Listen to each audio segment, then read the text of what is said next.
Around the Kit with Joe Gansas.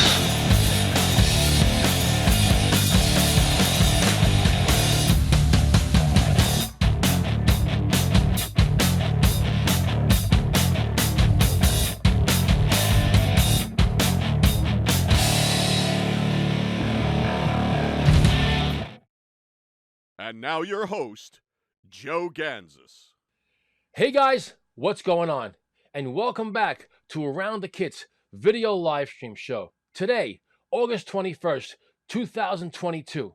I'm your host, Joe Gansas, and for the next 2 hours, we'll be talking drums, and if that's not enough, drums some more.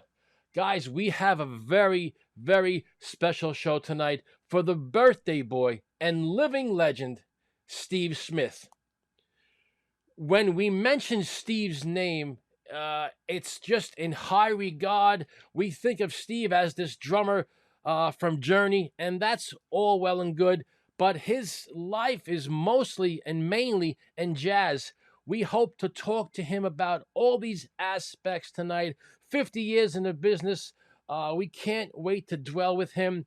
We have a great round table tonight with three good friends of Steve Smith. Rob Wallis, Mike Vanderhule, and Daniel Glass. We're big fans of Steve on the show.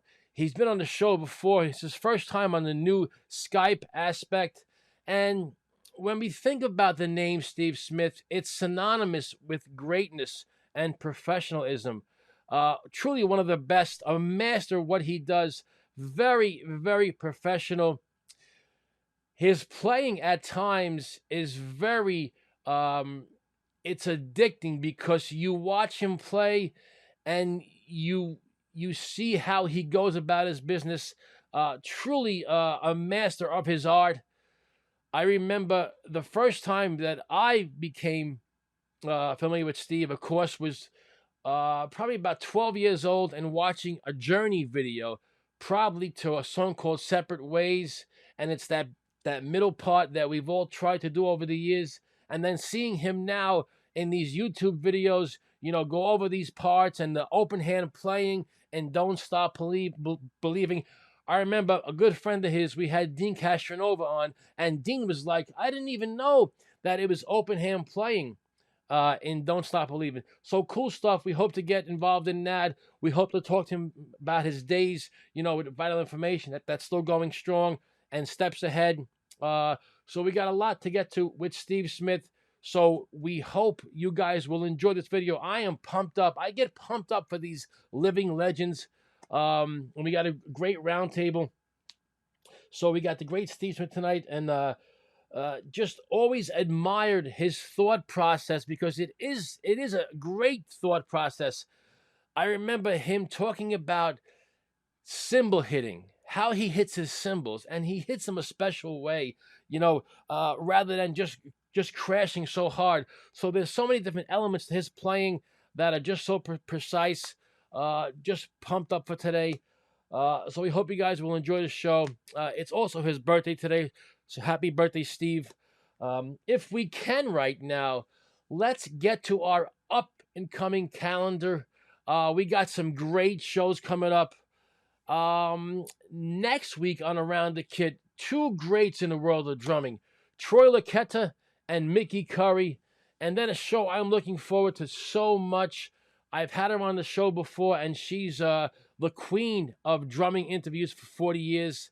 The legendary Robin Flans. Got great shows coming up.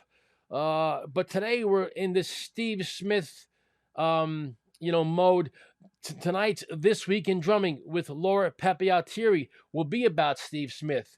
The Roundtable in a little while will be talking about Steve Smith. So just pumped up for today. And we hope you guys will enjoy our time today with Steve Smith. If we can right now, let's take a little moment to get to our main sponsor, Senten Cymbal. Around the Kit is sponsored by Senten Cymbals. Senten Cymbals is quickly becoming the choice for drummers worldwide. With their roots going back to the emperors of the Qing dynasty, Senten blends the best of old world know-how with modern techniques to help all drummers find the best fit for them. Whether you're an avid drumming enthusiast or touring professional, Centen has the perfect combination of products, pricing, and service to fit any drummer's needs. Contact them today to find out what the drum love is really all about. Centen Cymbals. Forge your sound. Hey guys, we are back. Let's get to the round table. It gives me great pleasure to welcome back to Around the Kit three of the best in the business, three great communicators and old friends of mine, Mike Vanderhule, Daniel Glass, and Rob Wallis. Guys, what is going on today? How you doing, Joe? Good to see you. Good to see everybody. What's up, Mike? What's up, Rob? How you doing, Daniel? I'm good. Good. How you doing, Rob? I'm great, thanks, Joe. And good. Hi, guys. How you doing? Good. Good to see you as always. Yeah. Good. Likewise. I'm mobile at the moment in my car while Cool. my wife is driving. Great. Let's and I appreciate you guys. You've been on the show so many times, and I always thank you for your time. Today is a special day. Today is our guest in a little while's birthday. And I use this. I just got goosebumps because I'm so pumped up today. When you say legend, it sometimes gets out of context. There's no problem today saying a living, all-time great legend and about a half hour on Around the Kid, the tremendous Steve Smith, all friends of yours. And I want to go around the table, and I thank you for your time. I want to start with Mike Vanderhule. You study with him. You're good friends with him. You know him for a long time. We know about the world-class playing, but talk to me about the human being in Steve Smith, being around him, Mike Vanderhule. Oh, wow. That's a big subject. But yeah, first, happy birthday, Steve. Yeah, happy to be doing this. Yeah, Steve is just, man, inspirational is the word I'm going to say if I had to sum it up in one word. But just the way he lives his life and focuses on things. And you know, I remember when I'd first started taking lessons when his daughter was young, he'd get up in the morning, drive his daughter to school, and then he'd come back and he'd practice for like 4 or 5 hours on whatever he was trying to work up technique-wise and everything. Then I'd show up like at his lunchtime, and he's sitting there watching a video while he's eating. And then after lunch, he'll either teach me a lesson or go work on whatever project he's doing, record something, whatever, and then pick his daughter up again. And it's like that's the way he lived his life every day. But, you know, he just focused and inspirational, you know? Yeah, absolutely. And we talk about the human being in him, Daniel Glass, and you become pretty good friends over the years with him, you and Steve Smith. Talk to me about the relationship you have, made with Steve Smith over the years, Daniel Glass. I mean, I think inspirational is really a great word. Those of us who make our living as drummers, we work hard, we try to practice, we try to run our business, we try to, keep it all together and make a living in this world. And I don't know how Steve manages to operate at the level that he operates on, but it is it's inspiring. And the other thing that I would say about Steve is that he really just continues to be a student in the deepest sense of the word. So there's constantly he's interested in learning. The way that I met Steve is that I was shocked that he actually called me one day and asked me about, I think it was Rockabilly Drummers. He was working on a project with Rob and Paul at Hudson, and he had written and reached out to me. And I was like, who am I? I'm a guy that saw Steve Smith in 1980 when I was 15 years old. Right. In an arena, but I mean, he was truly interested in what I had been working on, and through that we developed a mutual friendship. And I always get the feeling when I'm hanging out with Steve that he views me as a peer, and I'm just kind of blown away by that fact. But that's the type of person he is. It's not about what has been. It's about what he's working on, what he's looking at, and it's a beautiful thing. Yes, guys, we are live on this very special Steve Smith show. every aspect of the show tonight. Our interview in about 20 minutes with Steve Smith. Today's roundtable with three of the best: Mike Vanderhule, Daniel Glass, Rob Wallis. I know you guys go back, very close, very special. You've worked with him over the years on projects. Talk to me about your friend. There's a secret that I promised him I would never tell, and the way he gets so much done, both professionally and personally, is he has a twin. There's really two Steve Smiths, and no one knows that. I mean, you can't say enough. He's a real friend. We share. Over the years. I mean, I think I started working with Steve in 1987, which is we were both youngsters, and he's just always been. He's always the same person. I've seen him before and after Journey shows playing Madison Square Garden. And I've seen him playing the blue, a gig in Manhattan that, with 40 people, right. 50 people. He's the same person all the time, and he's just a wonderful guy. Most of what we talk about, and we talk fairly regularly, even when we don't have a project, that we're working on specifically. We talk about our families, and he's up to date on what's happening on my end, and I'm semi up to date on what's going on with him and his family and kids and grandkids and Diane, and he has several houses and where he is and what he's been doing, and he's just always a wonderful guy. When you talk to him, it's like you have his undivided attention. He's kind of one of these people that he's always focused. Yes. And he's never looking around the room when he's talking. He's just one of these people that, he's so intelligent and so articulate on the drums, and like Daniel said, such a student of the instrument. I can't say enough about him. I always look forward to seeing him, and I always look forward to,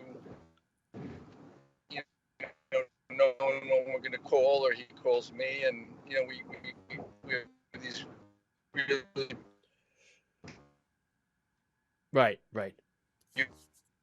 beautiful conversations. Yeah, absolutely. Guys, we're in the middle of our round table. Did I lose my connection?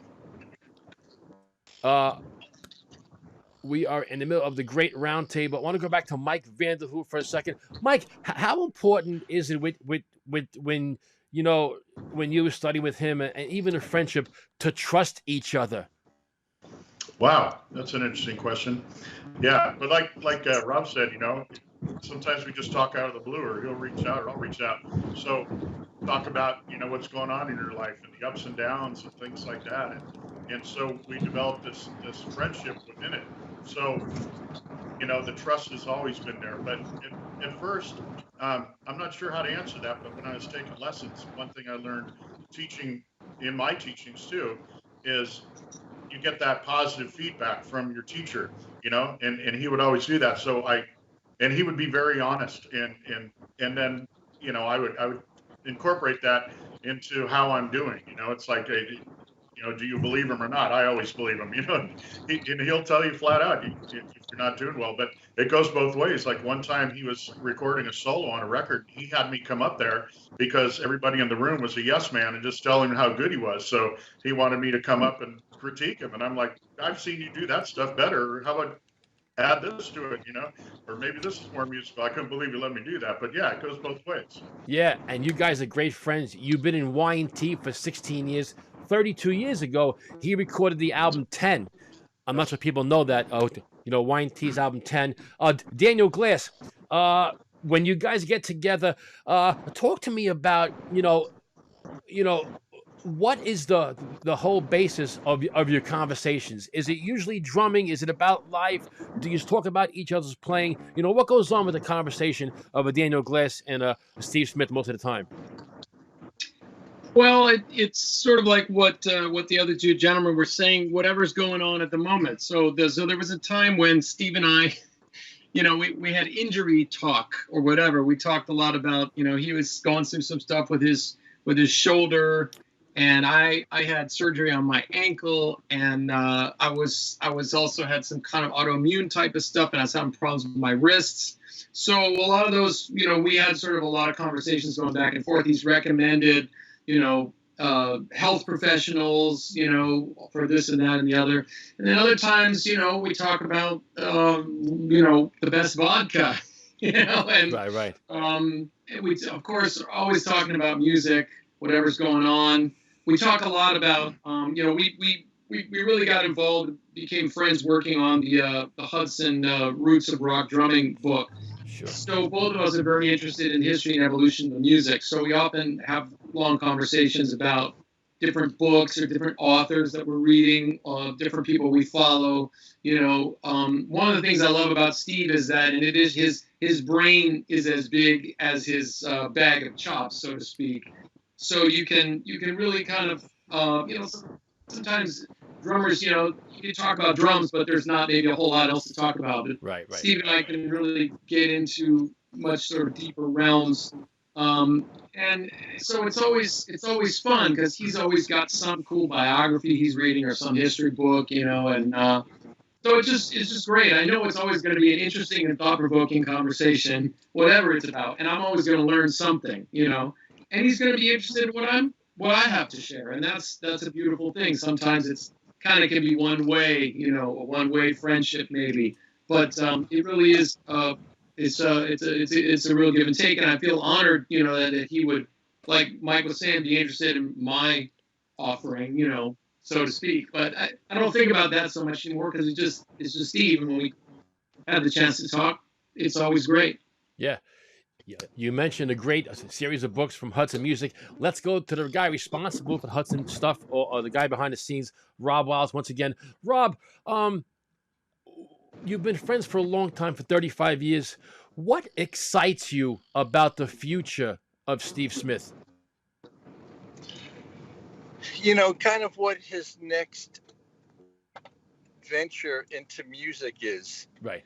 He's a kind of person, we all know Journey. Then he basically came out of, playing, jazz, got the Journey opportunity. He's like Daniel said, he's a perennial student, got into, Indian music, and he's fluent in kind of the whole, Indian language and counting system. He's incorporated into some of his solo work, so that, to me, the thing is, what's Steve going to do next? And I think his days with Journey have ended. Things got a little not great, and so I think he's moved on, and he's just always evolving as a player. So he's going to come out with something that's going to be of interest for sure. If I could interject just along this line, sorry, Rob, I don't mean to cut you off. Okay. Well, I've seen Steve play in so many different circumstances. All of the ones that Rob mentioned, I'm sure all of us have seen him. But the most interesting one, I think, was he did an Ornette Coleman project. And for those of you who don't know, Ornette Coleman is sort of the guy that literally invented the style that we might call free jazz, or much more avant-garde jazz. And I was really interested. It was at Birdland, and Steve was part of a group that was put together to pay tribute to Ornette Coleman. And that's not something I would think of as being in Steve Smith's wheelhouse, but he shedded it, and he did some research with our friend Mark Griffith, who's a real great music historian, and they bandied around what records to listen to and everything. And I was amazed because Steve really approached it like a student. He shedded it. He took it very seriously. He got into that vibe. And when it was on the gig, it really was a side of Steve that I've never seen before, And I mean, we've all seen so many sides of Steve, those of us that have been following him. And this was something totally different and exactly right for that bag, So I was knocked out. I was really, really knocked out. It was very cool. Very cool. Great. Guys, just tremendous stuff. He loves. Go ahead, Rob. If I could just say Yes. something. Sorry, Joe. No, go ahead. To piggyback on what Daniel, he loves challenges. He has such a wide spread of music that he covers. You know, I mean, he's as proficient talking about Tony Williams as he is, you know, Ginger Baker. And, you know, there aren't a lot of guys that can really play authentically in all of these different styles and be unbelievably knowledge. Steve digs down. You know, not only does he learn sort of the simple ride pattern, but where that came from and who did Tony get it from and who did that person get. You know, he's just like we've been saying, he's such a student of the instrument, and it's such a inspiration when you're with him, because it's not like he's trying to impress you with knowledge. It's just, you know, it's always an interesting conversation. I always walk away saying I learned a lot, and we had a great chat. You know, one minute we could be talking about one of our kids, and the next minute we could be talking about, you know, the evolution of the backbeat, you know, with Earl Sure. Palmer, and you know, Yeah. it's, you know, so he's just a unique, wonderful character. I've got to jump in a second. I'm sorry that scheduling got a little crazy today, Yes. but I didn't want to miss this, and I really appreciate you guys' patience working out the technical glitches here. Yes, let me get to Mike and we'll be done. Mike, before we go, real fast, what's the biggest misconception of Steve Smith? Wow. Geez, that's a tough question. Yeah, I think people, in my experience, a lot of people see him as he's so into this and so into drumming that that's his only focus, and they don't know him like we do. Because at first, you know, you think, does this guy just practice all day long and has no life? And well, yeah, that's true. But you know, like you said, we'll talk about vodka. We'll have drinks together. He's shown me pictures of the house he's building on the lake, you know, him and his wife, and we'll talk about our ups and downs. And it's like, you know, I remember when I first met him too. It's like he was going through his divorce. That's how long ago I've known him, you know. And it's like he's like, and I was having trouble too. So it's like, hey, you want to get a margarita instead, you know? And it's like, you know, just talk about life. But the guy does get into other stuff and people skills, and you know, he's a great guy. He's fun to hang with too, you know, and especially when you get him going a little bit. I'll tell a really quick story. A long time ago, he was playing live at Ludwig's in Maui, and I just happened to be going on vacation with my family. I was in my young 30s, and he was playing with Vital Information, and we're backstage, and we're talking about doing shots of what do you call the minty drink? Oh shoot, what's it called? It's like a schnapps drink. I can't think of it. Jägermeister. Yeah. Anyways, so Steve was telling me, the guys were talking about how you light it and warm it up, and then you can shoot it, and then we all disappeared for a minute. Anyways, and so he was into this thing where he'll pour it in his mouth and light it and swallow it, you know. So here's for trust.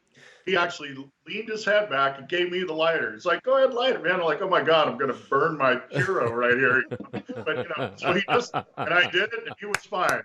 And he had a goatee, so I was all worried, you know. But yeah, that's the kind of guy he is. He could be fun and play too, you know. So it's cool. Steve Smith, the party animal. Guys, I cannot thank you on Steve's birthday. This is going to be a great show. I'm so pumped up to interview him. He's been on my show, but not on this new aspect with the video. Rob Wallis, Mike Vanderhule, Daniel Glass, you've made my show better once again, and I thank you all immensely for this time. Happy birthday, Steve. Yes, happy birthday, Steve. Thanks for having us, Joe. Rob Good Wallis, to see all you guys. Mike Vanderhule, Daniel Glass. Guys, thanks so much. Have a great night. Thank you. All right, guys, just great stuff as always. It's always great when these guys come on my show. I'm pumped up for this interview today in about a couple of minutes now. Thank you once again to Mike Vanderhule, Rob Wallis, and Daniel Glass.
Hey guys, we are back on Around the Kit video live stream. It gives me great pleasure to welcome one of the greats of all time, a living legend and a friend to Around the Kit, the tremendous Steve Smith. Steve, what's up, brother?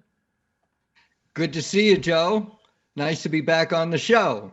Yeah, it is just always so pleasant to see you. And I wanted to thank you for the last 6 years. We had you on an Idol show with Mike Vanderhule, with you, Rob Wallis, and yourself. And I want to say thank you, Steve, for this time. I know how busy you are, so it's always nice when you give us some of your time. Yeah, well, that was fun. Yeah, and I remember that. Hey, you know, do I have enough light in here? Hang on, let me see. I don't know if that helps at all. We'll see. I just turned on another light just to make sure we have enough light. It looks great, bro. It looks great. I once again thank you so much to talk about. We'll talk about your upcoming residency in Birdland in the city. I think 19 gigs to be specific. You're doing stuff with Weckel and Simon Phillips and Mark Giuliani, the All-Star and Fantasy Camp. But I want to start right now. The Modern Drummer released this Legend series, a humongous book, and thank you for the book, by the way. I want to start there. Modern Drummer has been a big friend of yours, a great partnership with you and them over the years. Talk to me about this series and that whole book and where it started. The original idea of the book, I think, started with putting together all of my feature interviews in one place. Mm-hmm. So I've had 6 features and 5 covers. Mm-hmm. So I think the first idea was to put those together, but then it quickly expanded from there. Yeah. And Mark Griffith, who is now one of the editors of Modern Drummer, he's a very good friend of mine that I've been using to have him write liner notes from my albums, and he's written some books for Hudson Music, like with the Brushes DVD. Sure. He wrote the book that came along with it. And so I recommended to Modern Drummer that he do an interview with me because I wanted a new interview. So Mark read all the 6 features and realized essentially each one of them was either about Journey or about Vital Information. And Mark's come to see me play in New York, I don't know, dozens of times. Mm-hmm. With dozens of different groups. So he knew that I did a lot more than Vital Information or Journey. So he wanted to really drill down and talk about all these other musical experiences. So that's the first 40 pages of the book. And I got a copy here. It's 250 pages. Yeah, long. It's huge. And the first 40 pages is this brand new interview where we really get into all this other music and other musicians that I've played with over the years. So, and Mark is a good interviewer because he's a good writer, he's a historian and a good drummer and a drum teacher himself. So we really had a nice long conversation. Essentially, we did 2 interviews that were each, one was about 6 hours and the other was about 8 hours. Wow. And we did them at my apartment in New York City. It was during COVID, but we felt like we could social distance and we just sat far enough apart. And we did the interview in person, which was really nice. And then it just kept going from there. So then I contributed some of my handwritten charts that I write when I have a gig, like when I played with Journey again in 2016, I didn't remember the music, so I had to write a chart for every song. So some of those charts are in there. Some of charts I wrote for the Mike Stern band when I toured with Mike Stern. And there's lots of transcriptions of different songs that I've played on over the years from, all kinds of albums, fusion albums, rock albums, jazz records. Yeah. And photos, like I went through thousands of my own photos to find pictures to contribute.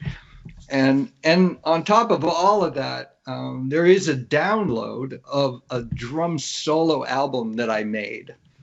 And it's a It's an album that was recorded to be on vinyl, and it is on vinyl, and it's 7 tracks on each side, so it's Wow. like 22 minutes a side. Beautiful. And 14 tracks, but it's a download code that you get when you buy the book. You can get the download code to hear the album. Is called Fabric of Rhythm, and it's a drum solo album and I describe each solo in the book in detail, what I was thinking of, what I was trying to accomplish with each solo.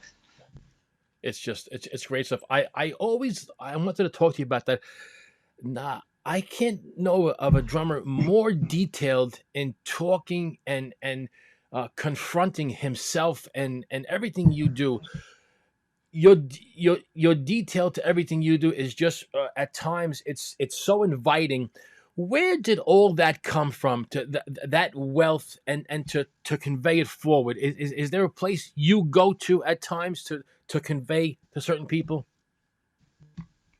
Well, I think I had a very good foundation when I was a kid coming up and studying music, and my parents were supportive, and from the very beginning, when I was 9 years old and wanted to play the snare drum, they found me a very good private teacher in the Boston area where I grew up. And if I look back, I can see that a lot of my process started then, because I'd have a weekly lesson. And I studied with the same teacher from the time I was in 4th grade until I graduated from high school. And I took a weekly lesson that entire time. So he would, give me a few pages out of a couple of different books, and then I would practice those each day, and I could, sense the improvement, and then I'd go for the lesson, and it would be like, check, you're ready to go to the next page, or no, you need to do that one again, and like look at this detail. So I got into a process pretty early on where my development was pretty systematic. Wasn't I didn't just go out and get a drum set and then join a band. It was really a very clear cut learning the process of how to have an assignment and then develop the ability to do that assignment, which I can see has served me well over the years. Yeah. Because when one gets a gig and you have a bunch of tunes to learn, well, you need to go through a process of how to learn those tunes. For instance, so I think that systematic idea just stuck with me. And then, of course, I went to the Berkeley College of Music after high school, and again had those weekly lessons. Gary Chafee for 2 years, Alan Dawson for a year. So, and I did the same thing with them, just that systematic working the lessons. And then when I started gigging more and more, I applied those same principles. Like I'd record my gig on the cassette player, listen, oh, I need to work on this, or this sounds good, like let's keep that, but this needs some work. And I'd work on that. And just, I guess that whole concept, if I have to, to answer your question, hopefully that gives you a foundation to where I came from that really has served me well. Yes, and Steve, everything you just said, I look for one word to yourself, to your inner self. I look to the commitment that Steve Smith has made to himself over the years. You're a creature of habit. You just said in different words, you like structure. And I think that has just benefited you for the last 50 years of just on top of your game, the commitment to yourself. Well, that's a nice way to put it. And a commitment to my commitments. Sure, exactly. Because once one gets to a place where you're getting hired, like there's a responsibility to show up and do a good job. It doesn't just occur magically that that I show up and know the music and can play the music Sure. well. That there's steps along the way. Like when, somebody, for instance, like in 2011, Simon Phillips was working with Hiromi, Mhm. with Anthony Jackson, and Hiromi being a credible virtuoso pianist. And she had a trio with Anthony Jackson and Simon, but Simon couldn't make all of the gigs. And she called me to be the sub, which ended up being like I played maybe half of the gigs for the next 4 years. And that music was very, very hard. So if you heard what it was like when I got the charts and first heard the music and tried to learn the songs, I was pretty far away from once I was finally on stage with her. But luckily I had a few weeks to learn this really hard music, which, some of the charts were 10 pages long. I just learned a few lines in a day and slowly learn the music and then memorize the music. But that's just one example of that process that I go through. And I know lots of drummers go through that same kind of a process. It takes a lot of work to learn music, to really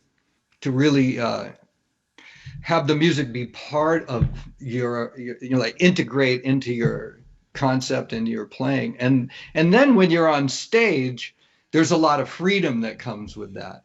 Like once I do that work and I actually get on stage and play, there's a lot of freedom, and that is important with that kind of music, especially where we're improvising. Yes, improvising and freedom. Do you always like the freedom? I guess in different genres, different musicians, different projects. Do you like that freedom that's allowed to you? Yeah, I mean the idea to create in the moment, to be responding and listening and responding and contributing as musicians are, we're creating together. That's one of the biggest thrills of all. That's one of the main reasons that I love to play the drums and play with other musicians. Yeah, it's special when it all comes into fruition and everything fits. What is the Hey Joe, your picture on my screen has just frozen. Okay. And do you notice it, or are you good on your end? We're good here. You are? Yeah. Huh. All right. Well, I don't know why that happened, but it's a little distracting because now I'm not actually seeing you talk anymore. And my end is okay? Still okay? Great. Huh. Well, maybe it'll come back. Hopefully. Yeah. Okay. What is the process of choosing musicians to play with throughout your career, but in reality, the vital, no pun intended, musicians to play with? With vital information? No, just the vital musicians to play with, the important musicians, not just picking musicians to play with, but the right musicians to play with. Well, like pretty much everyone, if I get a call for a gig, most of the time I say yes, and especially over the last 30 or so years, I say yes. Of course, in the last few years, there's been a lot fewer calls because not so many people are touring. But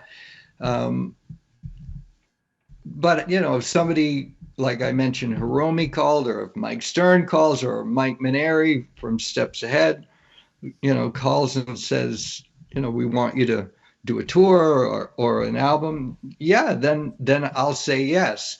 For the most part, I decided somewhere in the late 80s that I really didn't want to tour with, in a rock situation anymore. Like after I left Journey in 85, I really just wanted to play live with jazz musicians. And I I felt like I had accomplished what I wanted to accomplish playing rock music live. I still enjoyed making records, like pop records or rock records, and was available for studio work. But as far as touring, I just wanted to tour with great jazz players, and that meant my own group and the other groups that I was touring with. So so I made a choice at that point to really focus my touring commitments on jazz musicians. Mm-hmm. Great stuff. I'd like for you to give me a little bit more on this. It's a quote from you, and I love it because it pertains to life also. How can I play drums with other people if I can't play drums by myself? Well, it's not exactly what I said. It's like, if I can't make music Okay. by myself, how Okay. can I? And it's a quote that comes from a Drumeo course that I just Right. filmed, and Drumeo just released in July 2022. And the idea of the course is, well, Drumeo asked me, would you be interested in coming and filming a course on soloing, drum soloing, which, definitely was interested in that. I love playing drum solos. So one of the points I make at the beginning of the course is playing solos is simply making music by yourself. Mm-hmm. And I think it was something that really occurred to me when I started doing drum clinics back in the mid 80s. And when I played drum clinics, I decided to not use tracks to play solo drums.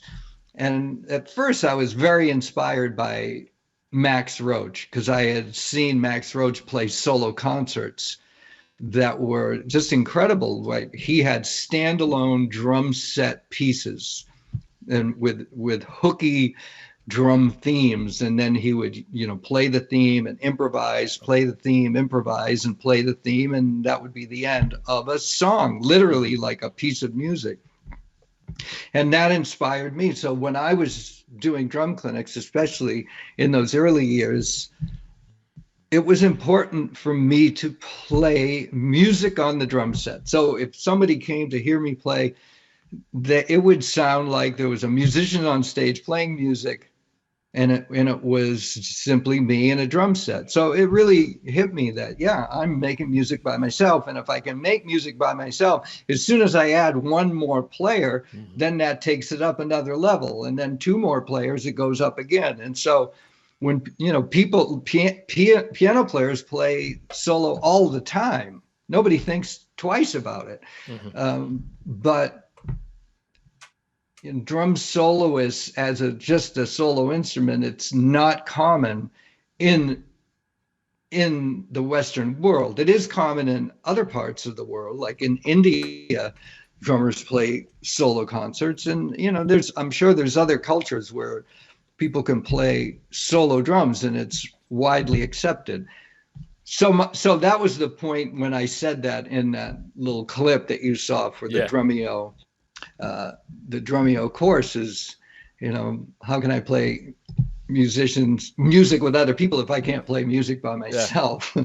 So the course is pretty detailed. Actually, I get into talking about 5 different kinds of drum solos that I commonly play. Mm-hmm.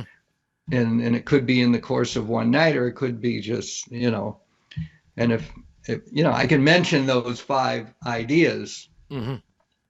One is a drum feature, and a drum feature could be like Gene Krupa playing "Sing Sing Sing" with Benny Goodman, or could be Cozy Cole playing Topsy Part 2, or could be my drum feature when I toured with Journey was a song called "La Du Day," a shuffle tune that I would play a solo. So that's like and just what I give a lot of ideas of how to approach a drum feature like that. That's one. Two, standalone drum solos. So a standalone drum solo is what I described that I saw Max Roach do. If you actually create a piece of music on the drum set that has a thematic material and a beginning, middle, and end as you play it. Third kind of a solo is soloing over a vamp. For instance, great example is Take 5, where Joe Morello plays over that vamp. Boom, boom, boom, but that's just one example of playing over a vamp. It's actually, that concept is very popular with fusion bands, like, especially, I think it started maybe with the Mahavishnu Orchestra or with Billy Cobham, was soloing over vamps on his albums.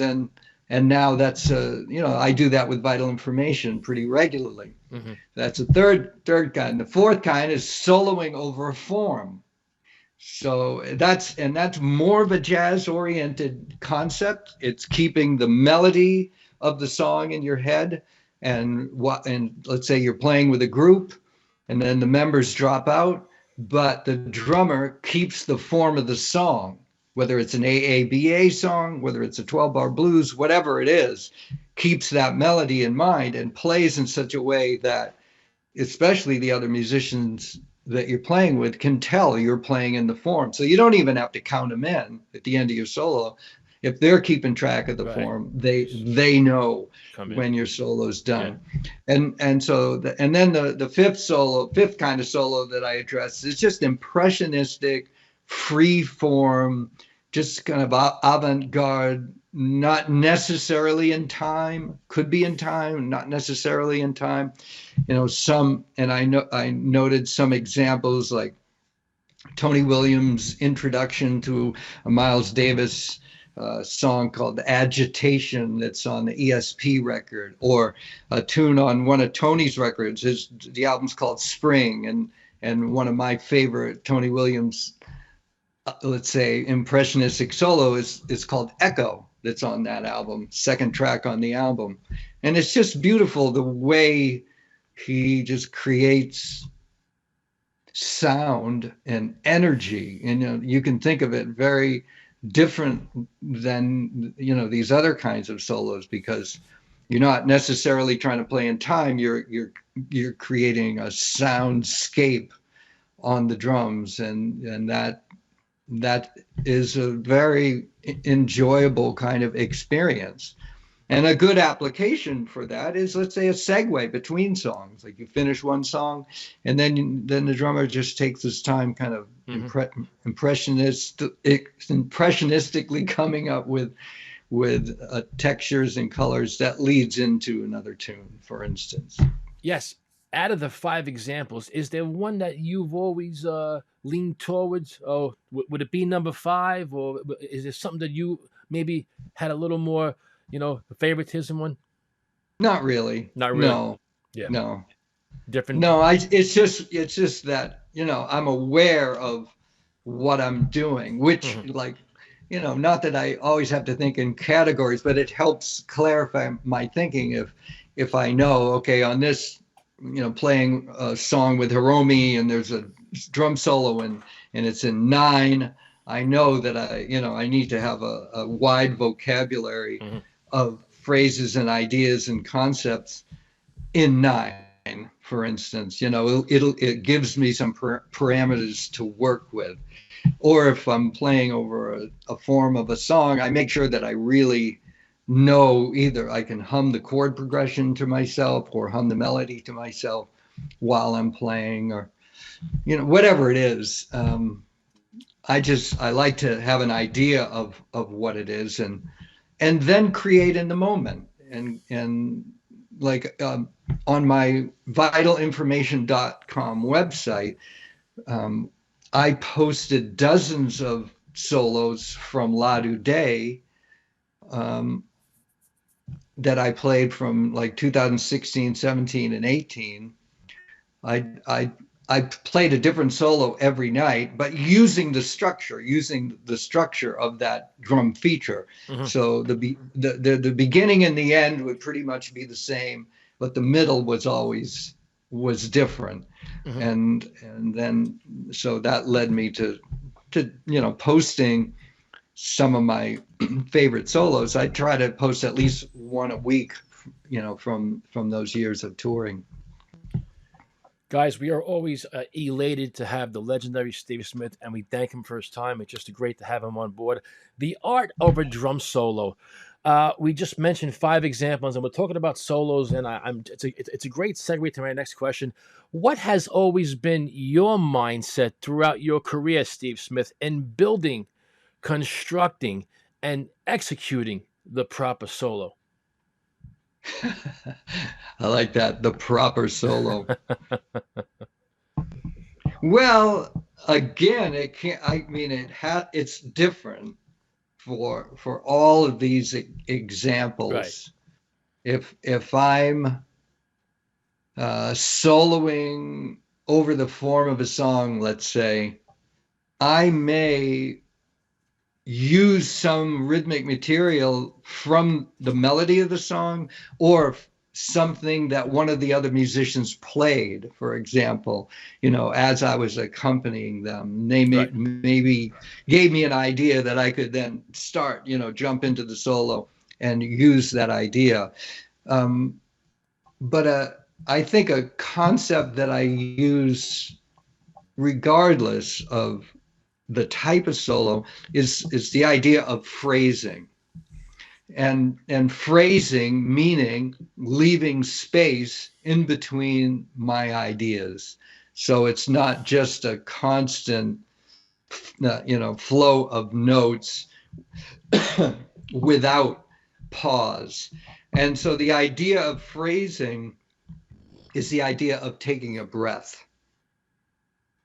For instance, I played with a lot of horn players. So if I'm playing with a saxophone player, they play melodic and rhythmic material, and then they pause to take a breath. So it gives them a natural way of phrasing, of here's one idea, then there's a breath, now here's another idea.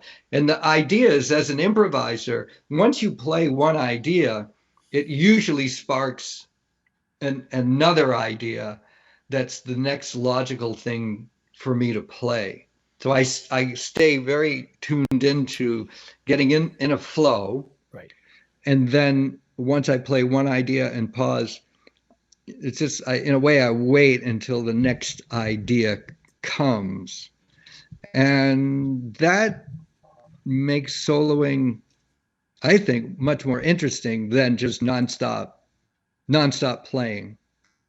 The idea of phrasing and varying the dynamic level, like that's really a very important concept for me, because with drums especially, we want the nuance of all the various dynamic levels that you can play, from soft, middle to loud, and the various dynamic levels of how the different drums in your different limbs relate to each other, how the bass drum level relates to the snare drum, to the toms, to the cymbals, being really conscious of the different touch and sounds that you're getting out of the instrument.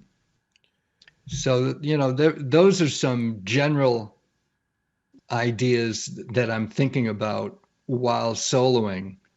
So it's always a musical idea, with the occasional exception of just going for some showbiz. Right. Whether that's stick tricks or or doing something occasionally just for a little bit of a sideshow, like a magic show or something like that. Occasionally Mr. Hi-Hat. I'll do some. Mr. Hi-Hat. I'll Mr. do Hi-Hat. something like that. Yeah. That again, I saw Max Roach do. Max Roach is the man that I saw play Mr. Hi-Hat that inspired me to learn that piece. Talking about your solos, and to me, I get lost. I'm mesmerized because everything you do, Steve Smith, to me, honestly, it makes sense. It flows. When you have an outline, you have a diagram for a solo, does the solo ever take over you? Meaning, if you have an example, you want to play a solo for 8 minutes now and everything's in your mind, does the solo at times take over you where you go to different avenues unexpectedly? And is that okay? Yeah, that happens all the time. Sure. Yeah, I may have an outline for myself, a game plan, But you never know. but once you're in the moment, I just go with the flow. And a word comes up called equanimity, is like being under pressure, but still staying calm. Yeah, control. Staying pretty cool. And that's one of the ideas that I, strive for. So let's say, I'm playing for 40,000 people at a stadium, and I have some of these examples on my on my YouTube channel at vitalinformation.com, and I'll have an idea what I want to do, and I improvise my way into the idea, and the idea itself will have improvisation in it, but sometimes it's like I'll play an exact rhythm that I want to play. That's something I learned from studying Indian music. So because with Indian music, you play these compositions where the composition is fixed, but the improvisation part of it is how you play it. If you embellish it, what drums you play it on, that's all open for interpretation. But the exact rhythms that I play, that will be fixed.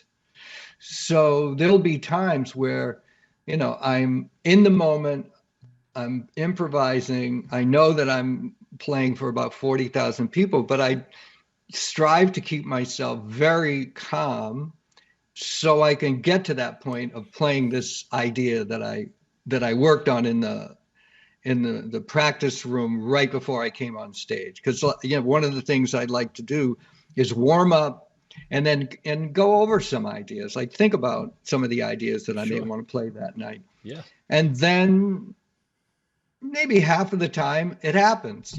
Half of the time I can play exactly what I want to play, and it will come out sounding good and sounding inspired, because there's one thing playing it in the practice room, but it's another thing playing it and having it just feel inspired and it takes off. It takes off with a life of its own.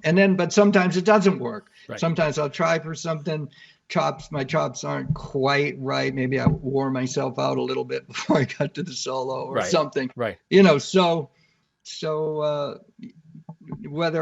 get caught up a lot of times, and it can go wrong, or sometimes it goes way beyond what I even had imagined. It could be better. So it's all available. And one of the main reasons why I think we play music is for that experience where you're caught up in a feeling that just transcends everyday life. Mm-hmm. There's only certain ways to get to that transcendent experience, and playing music with other musicians especially is a great way to get there.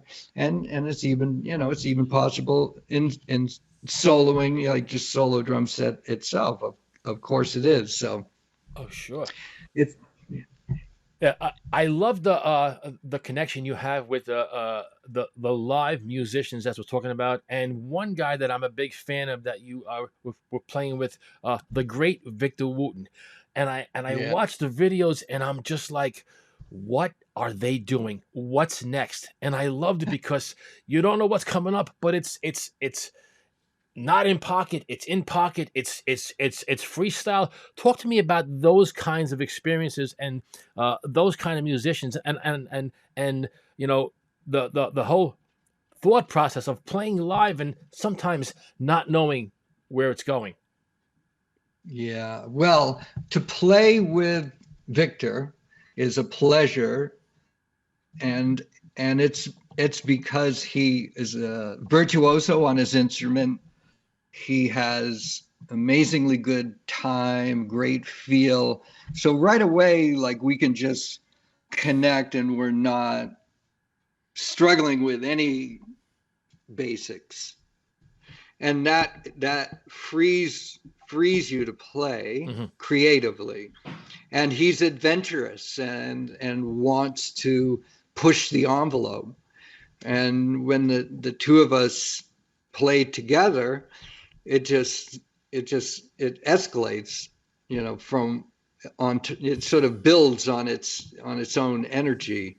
And there's a number of people that I play with that I have that experience with. And so and I'm fortunate in that most of the people I play with are really fantastic players, and to play improvisation, like jazz music, music with improvisation, one does need to be a master of their instrument and to know a lot about music, because we are creating music, but not just from nothing. There's a discipline of playing the right notes, playing the right rhythms, and playing with the right dynamics, and all of these ideas come together, but it requires a lot of preparation and time with one's instrument, and time learning about music. So you really are, the people are quite informed of what they're playing, so they're not just playing like random notes, random rhythms, anything. It has to all make sense. And then once you play with people like that, it's pretty easy to be creative in the moment. You mentioned a great word, discipline. Have you always been a disciplined drummer? Was there a time where it took you a while to be disciplined behind the drums? No, I think, like I described earlier in the interview, I've always been pretty disciplined in my approach. Yeah. And I've learned to be disciplined in my practice, because that's where I can really see how I get results. Is from having a plan as I come into a practice session, and I stick to it pretty steadily, because I know that that's going to give me results. Whereas if I practice, one thing one day and another thing the next day, and then take 3 days off and practice something else, I'm not building anything. I'm not going to feel any improvement. And the only way I feel like, for me to feel improvement, is to be pretty methodical in how I practice. So I'm working on something one day, the same thing the next day, and the same thing the next day. And I may not even feel any progress from day to day, but I know that the process is going to work. And then eventually I can feel some improvement, or let's say command over what I'm working towards. And then the final step is to play music with other people. And if my idea that I spent 2 months working on, I can access it and play it live and use the ideas consistently, then the practicing part is generally over. And then it's just is integrated into my vocabulary. So if I think of the sound, my body responds. And then what that does is it opens some space up for something new to work on something else. But but there's no shortcut to that process. So I guess to answer your question, I've always been pretty disciplined. And then on stage, I'm disciplined in that I'm aware of my musicianship. And so drumming is one thing, and having skill on the instrument is one thing.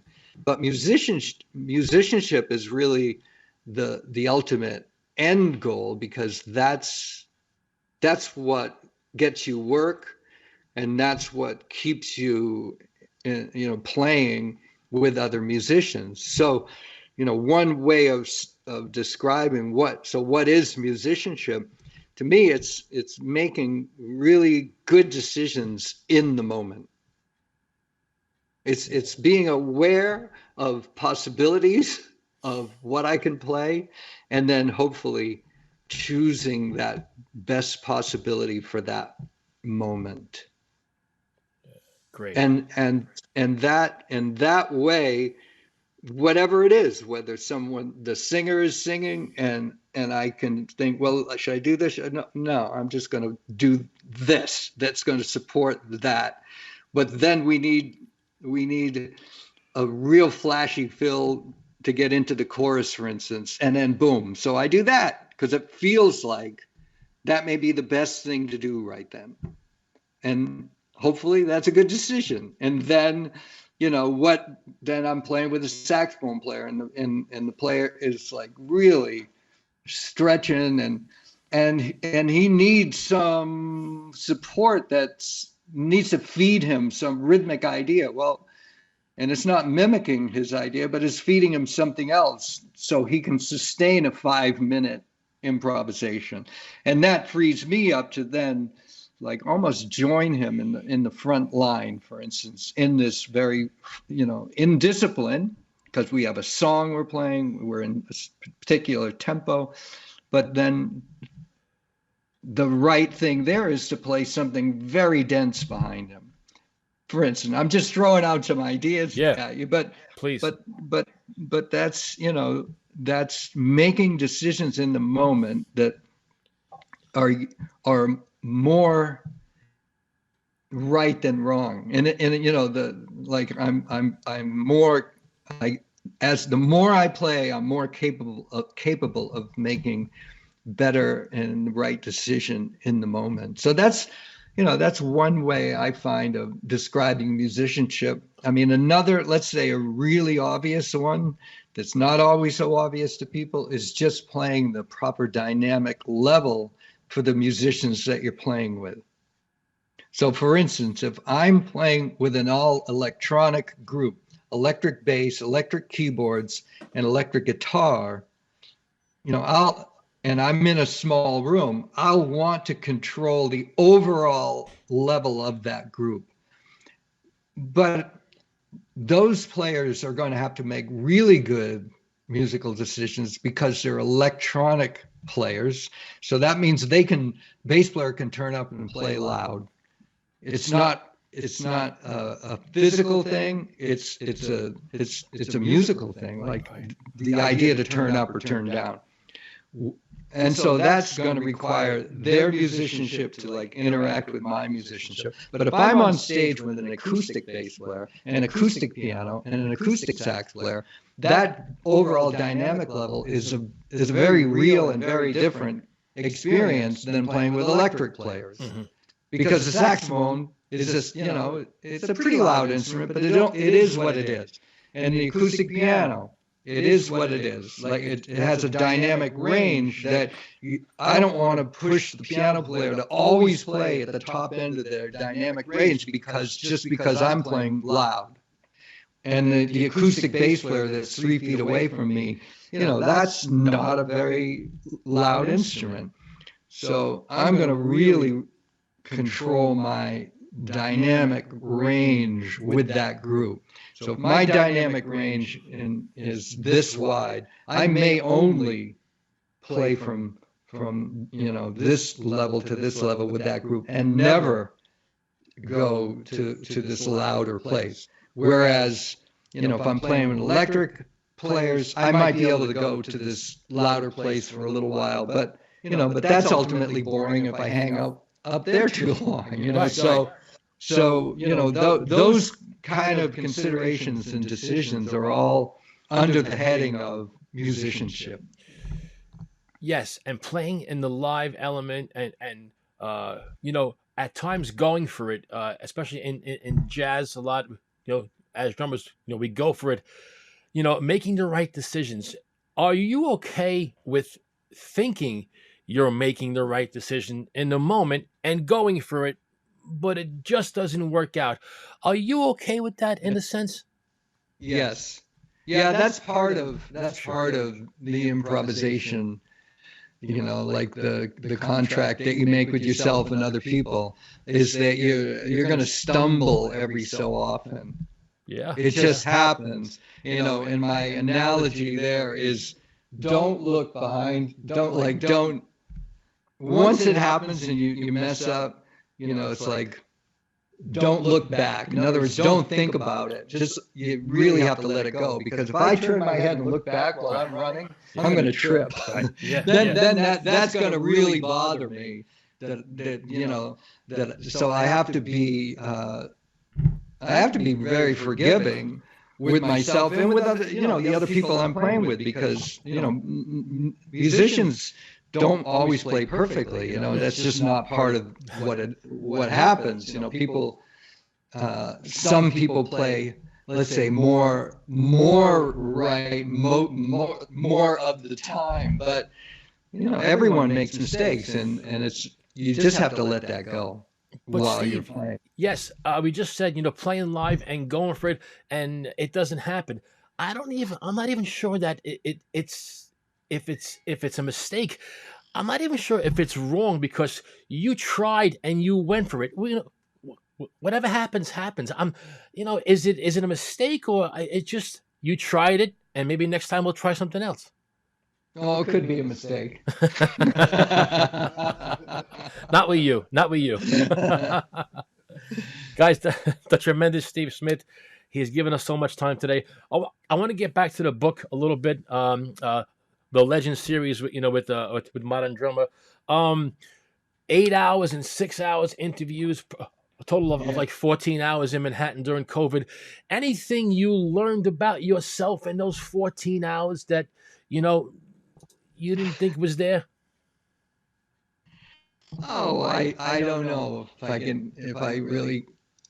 think it was fascinating for me, to relive some of those musical situations that Mark Griffith was asking me about, and sometimes, I hadn't thought about those particular situations for many years. And so it is interesting to look back at your own history and then see it from today's perspective, from who you are today. Sure. And of course, one of the first things that comes up for me is, I may have made very different decisions at that time, but I only, I was at the particular stage of development that I was at that time. So I made the best decisions I could have made, during that time. Right. So I don't know. For one thing, it was endurance, because I was ready to stop a bunch of times, and Mark had all these questions, and he just kept pushing me to come up with more answers. Another part of the book that I didn't mention, that really took a lot of describing and reflection, was Modern Drummer wanted a photo and a description of every drum set that I've ever owned.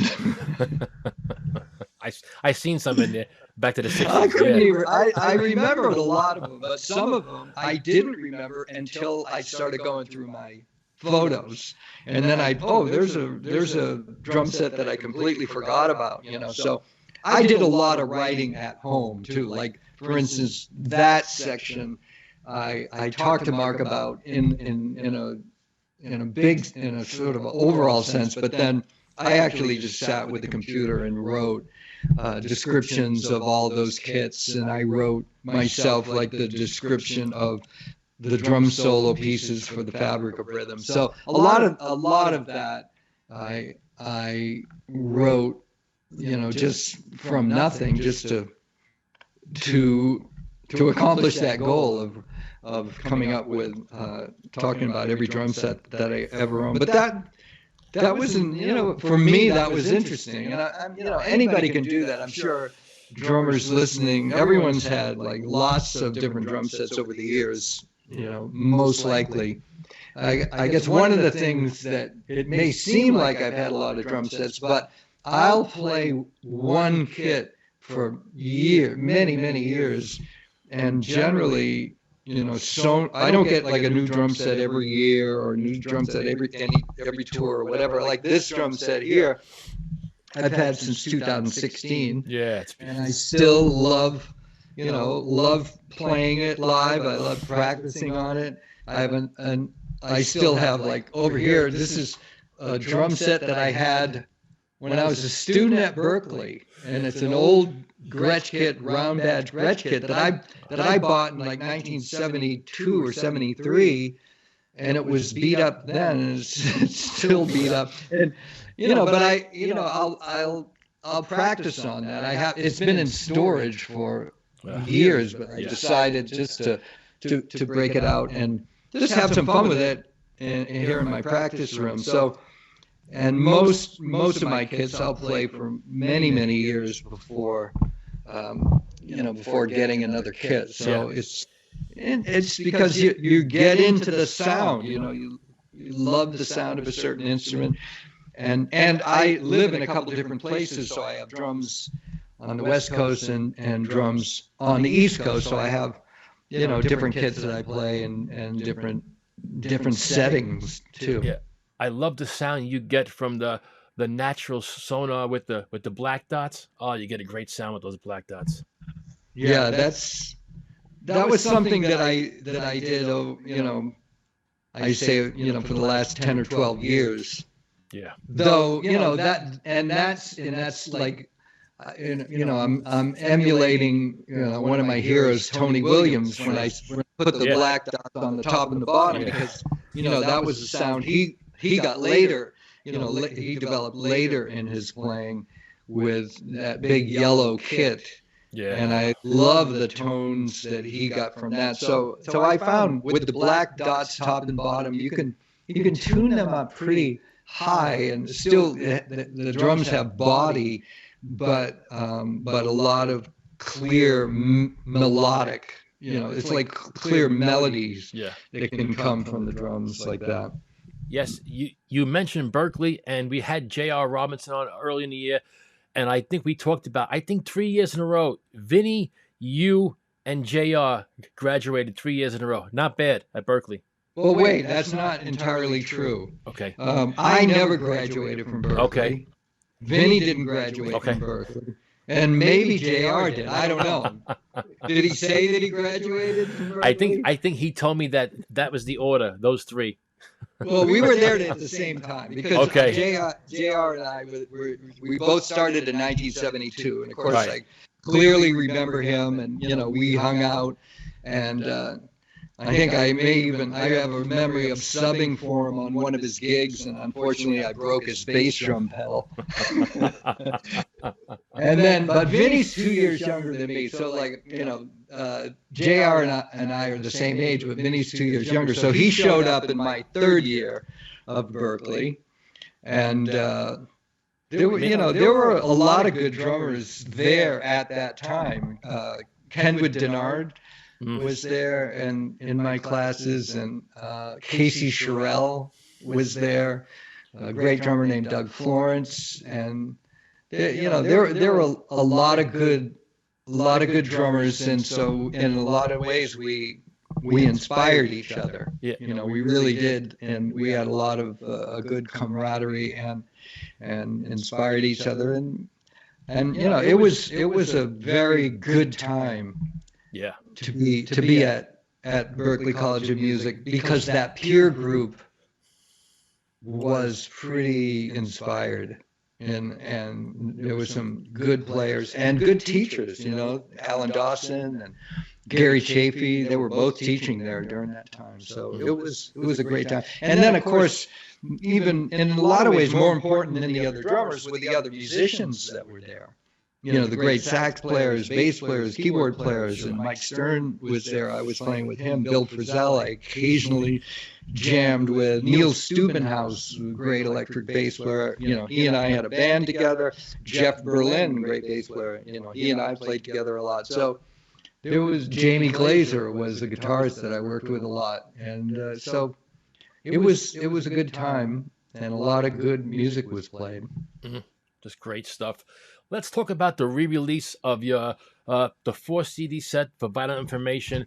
Glad that you mentioned that. That's So it's a 4 CD set. The first 4 Vital Information albums that were on Columbia, and it's called the Complete Columbia Recordings. So that kind of came out of nowhere. I got a call from Wounded Bird Records and they wanted to put out the 4 albums on CD. So Wounded Bird just puts out CDs, so it's not available as a download, or it's not vinyl, it's just CD. So they licensed the 4 albums from Columbia, which is now Sony, owned by Sony. But we were having trouble finding the masters. And so I went through a tape closet that I have, and I found, quarter inch, reel to reels of all 4 albums. Mm-hmm. And it was each album, the mixes of each album unmastered. So they were the safety copies of the mixes. So the really the best part of it to me wasn't like a remaster. We didn't get a hold of anything that had been mastered before. We just got the original mixes, and then they were mastered by Jim Brick from Absolute Audio in New Jersey, great mastering engineer that I've been using for years, and he did an incredible job of mastering the 4 albums. Each album sounds great by itself, and then all 4 actually work together. Level wise and sound wise, so you could play one after another, and they sound great. So I found 2 bonus tracks from the Global Beat album. So I'm really happy that it came out. It came out July 1st, 2022. Nice. I'm selling it on my vitalinformation.com website, which if you buy it from there, I'll sign it for you. Or you can get it on Amazon or at a good record store. Tremendous stuff. You got some stuff coming up. We'll talk about the residency. Before that, you're playing with just 3 tremendous talents, all friends of yours. Dave Weckl, Simon Phillips, and Mark Giuliani. Give us a little bit about that. I think that's 2 days. Is it an all-star thing or something, those 2? Okay, well, it's called Drum Fantasy Camp. Right. And Drum Fantasy Camp it's a drum camp organized by Steve Orkin. Mm-hmm. And Steve Orkin is my webmaster, and he's Dave Weckl's webmaster, and he does works with a lot of people like Todd Zuckerman, and he started this idea of Drum Fantasy Camp something like 12 years ago. And usually Dave and I are involved if we're not off touring. It's usually the first week of August.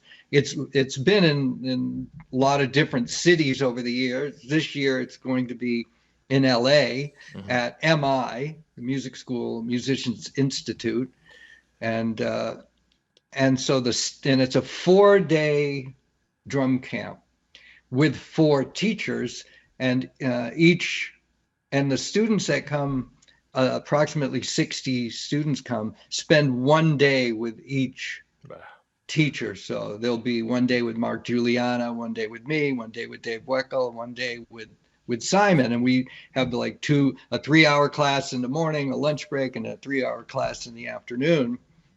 So it's pretty intensive. And then there is an opening day concert. So the very first day, that's, and which is a fifth day. It's not part of the teaching. There's an opening concert with all four of us playing with a house band. So Nice. we play, music with the band. Vinny Valentino, who is a guitarist with Vital Information for many years, is the band leader, and Chrissy Poland is the singer. She's a great singer, and there's some very good players in the group, and we all choose three songs. We all play. Each of us play three tunes. We'll do some playing together, and after hours, like during the 4 days of teaching, the students get to play with that band. So, and that's a lot of fun, like just hanging out after hours and jamming with the band. Great. We'll look forward to So, that. yeah, but and that can, if people are interested, look up drumfantasycamp.com and check that out. Absolutely. And then after that, I think it's almost it's in September 16th to October 16th in New York at Birdland. I think it's 19 shows. I'm trying to get to at least two of them. If I do, I'll let you know. Hopefully I can come by and say hello. But talk about that. There's different musicians that are going on there, Give us more about that. Yeah. Sure. Over the years, I've been playing at Birdland at least a couple of weeks a year. And usually there's a few ways that I play there. One way is I'm hired by a producer, Milan Simic, and he's a jazz producer, and he'll organize groups and usually create, some kind of tribute concert to a great artist, and then put together a band to play the music. He actually comes up with the set lists and really gives us real clear direction of what he wants us to do. So it's a very intriguing and interesting musical situation. So it's always the third week of September. John Coltrane's birthday is September 23rd. So always that week is a Coltrane tribute band. And he puts together like really fantastic musicians, and we play the music of John Coltrane. So this is probably the 8th or 9th year in a row that I've been doing that. So that's the third week of September. And every year it's different music, all associated with Coltrane. So this year we are going to play the entire Giant Steps album in sequence, start to finish, and 2 sets a night. So that's going to be really awesome. And then there's a week of playing the music of Bud Powell, one of the bebop giants, composer, pianist. So that's a trio, an acoustic trio. And then there's 2 weeks where we play the music of Thelonious Monk. Yeah. And each week is a different band. It'll be, I'm playing both weeks, but the other musicians are going to change from 1 week to the next. So that's 4 weeks that in a row that I'm hired by Milan Simic to play with those 4 different groups. And but the first week that I'm playing is with a new incarnation of Vital Information. Okay. So that the 16th of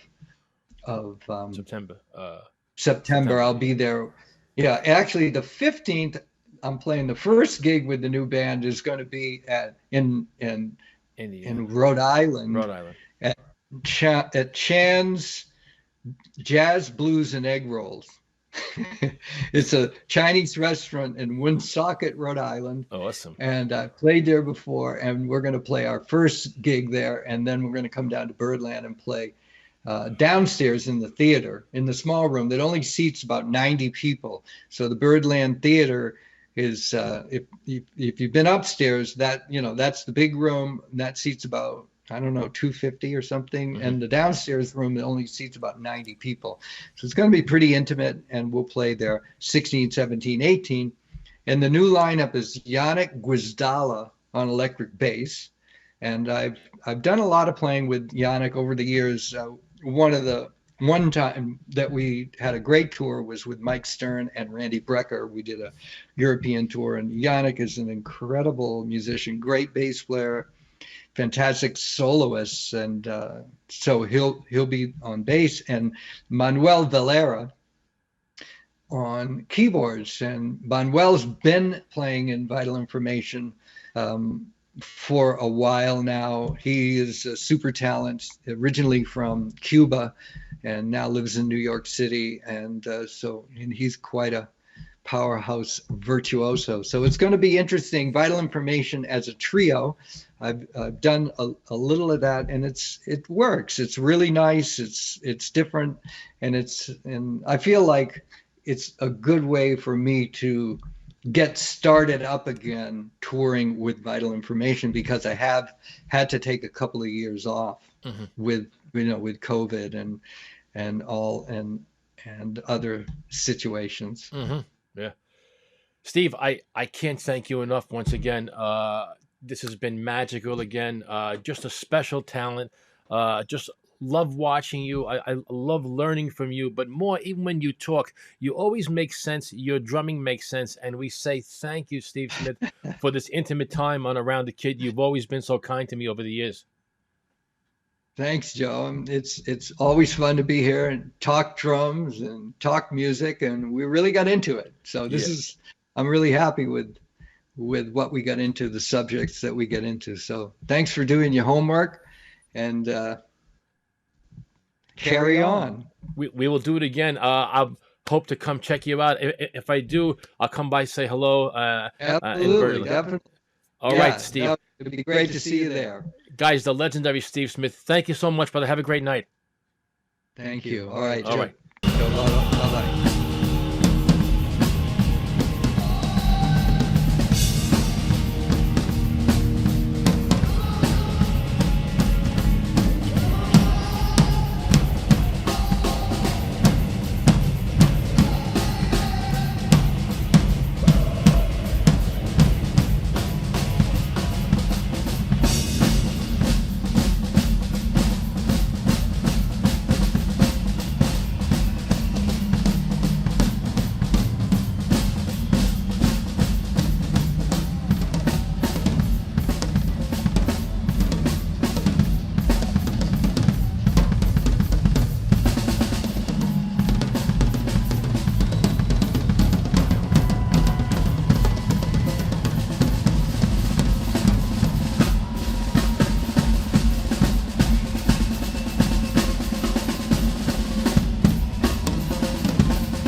Guys, once again, we say thank you to the legendary Steve Smith.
On this day in drumming history, we celebrate the birth of Steve Smith, a true master drummer and educator, a man whose drive and dedication to his craft is second to none.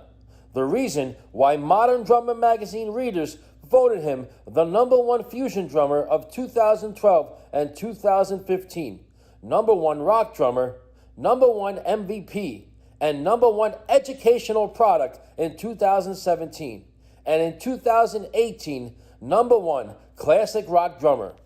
Steve Smith was born Stephen Bruce Smith on August 21st, 1954, in the birthplace of the chocolate chip cookie, Whitman, Massachusetts. He was first drawn to the drums as early as 4 or 5 after hearing the bass drums marching through his hometown on 4th of July. He began his drum journey at 9 in the 4th grade on the snare drum. His parents encouraged him with weekly private lessons from a local Boston area drum teacher, Bill Flanagan, who played in big bands in the swing era. Smith credits those rudimentary weekly lessons that started on the drumhead as an invaluable foundation.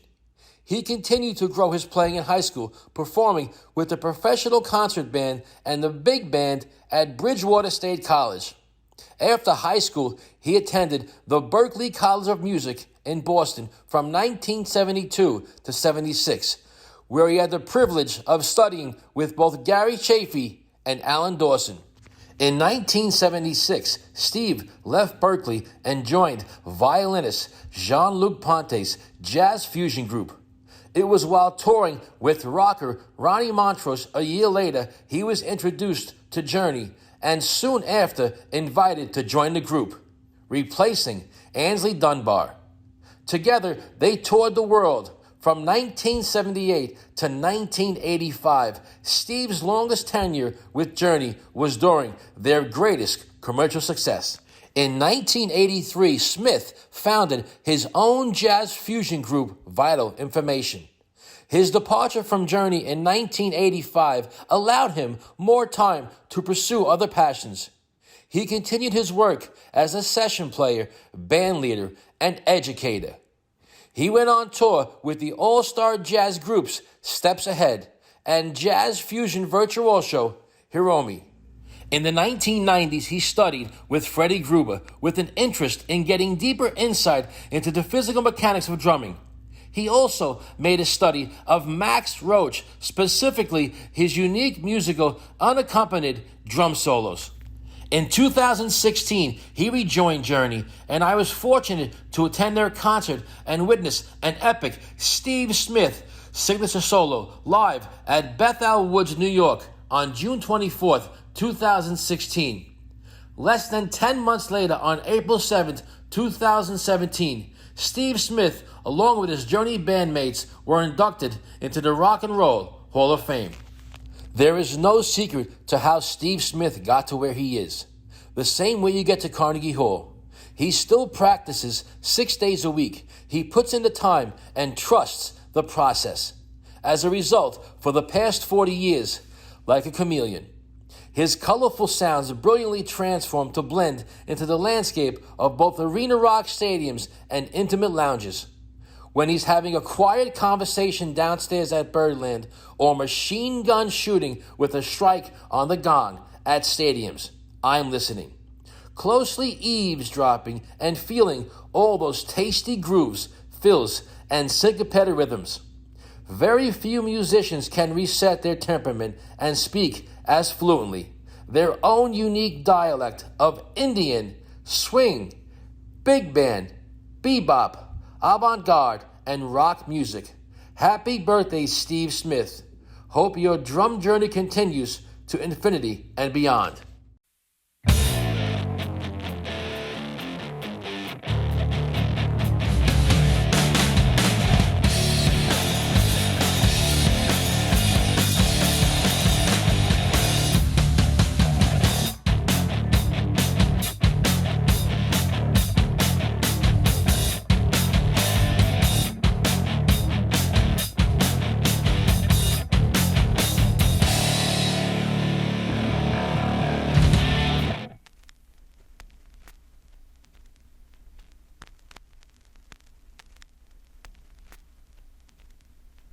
Hey guys, if you like what you just saw and you want to see more, click that link below to subscribe to our channel and especially the notification bell to be updated on future shows.